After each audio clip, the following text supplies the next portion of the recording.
Ainda que concedida em acordo com os direitos garantidos pela Lei de Execução Penal, as saídas temporárias de presos em datas comemorativas tendem a gerar bastante polêmica. Segundo dados da Secretaria de Assistência Penitenciária, nos últimos 10 anos, aproximadamente 95% dos presos que receberam autorização da Justiça para passar feriados ou datas comemorativas em casa retornaram por livre e espontânea vontade para a prisão ao fim do benefício. Agora, com a chegada do Dia das Mães, o tema volta ao centro da polêmica.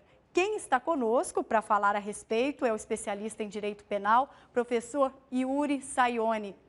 Boa tarde, professor. Obrigada por falar com a gente aqui do Hora News. A primeira pergunta, quem tem direito a esse benefício? Somente os detentos que cumprem prisão em regime semiaberto? Boa tarde a todos. Exatamente. A legislação vai dizer que aquele detento que cumpre pena em regime semiaberto e que tenha bom comportamento, ele tem direito a 5 saídas de até 7 dias cada, para que ele possa visitar a família, eventualmente atender a cursos profissionalizantes e outras atividades que sejam adequadas à sua reinserção na sociedade.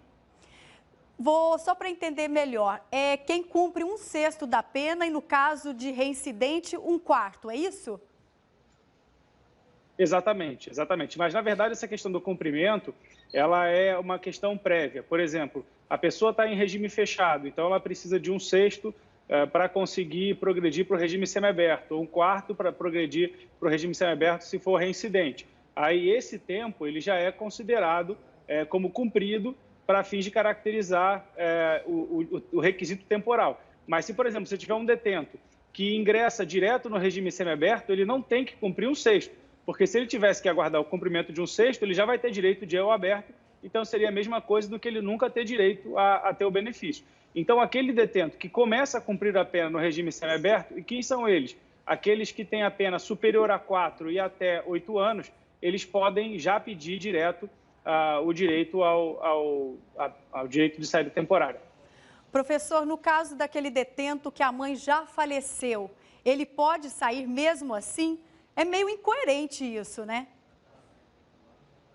Pois é, e é igual você perguntar do porquê que a Suzane Richthofen teria direito a ter saída no Dia das Mães, Dia dos Pais, já que efetivamente ela foi condenada por ter sido executora do crime contra os seus pais.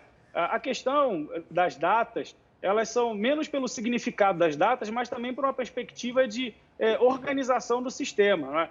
Então, se você pensar que usualmente a maioria dos presos tem família, é mais fácil você organizar essas saídas em datas comemorativas.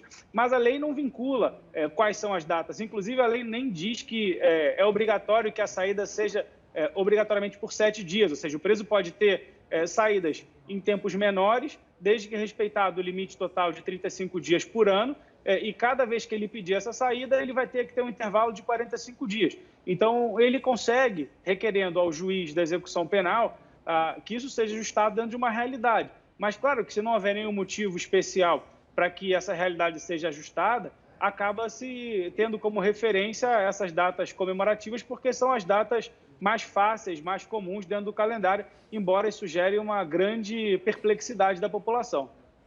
Professor, muito obrigada pela participação aqui no Hora News, tirar as dúvidas, né, de um assunto tão polêmico, e uma boa tarde para você.